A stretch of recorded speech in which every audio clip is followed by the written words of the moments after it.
Buonasera e ben ritrovati con l'informazione flash di New Sicilia, i principali titoli del pomeriggio. Si è parlato dell'applicazione del cosiddetto piano Caivano nei due incontri istituzionali che si sono svolti a Catania e Palermo alla presenza del sottosegretario alla Presidenza del Consiglio Alfredo Mantovano e del commissario straordinario di governo Fabio Ciciliano. Il piano coinvolge i quartieri San Cristoforo a Catania e Borgo Nuovo a Palermo.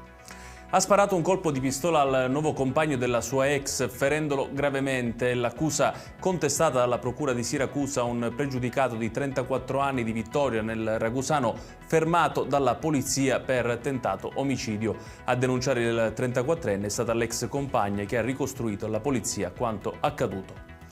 Un motociclista ha perso la vita in un violento scontro frontale con un'auto lungo la strada statale 113. La vittima è un sessantenne. L'incidente è avvenuto intorno alle 13:30 nel territorio di Campo Felice di Roccella, nel Palermitano, in direzione di Trapani. Adesso lo sport, con un nuovo successo per Alberta Santuccio. La schermitrice catanese, infatti, durante l'ultima giornata dedicata alle prove individuali e agli europei di scherma 2025 a Genova, ha conquistato il bronzo nella spada femminile. Adesso testa alla gara a squadre, ha commentato sui social l'atleta siciliana.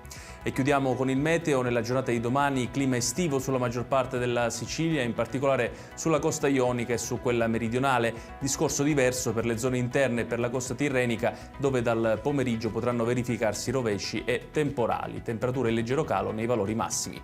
Ed è tutto per questa edizione. Tutti i dettagli su queste notizie li trovate come sempre sul nostro sito www.newsicilia.it. Grazie per averci seguito e buon proseguimento di serata.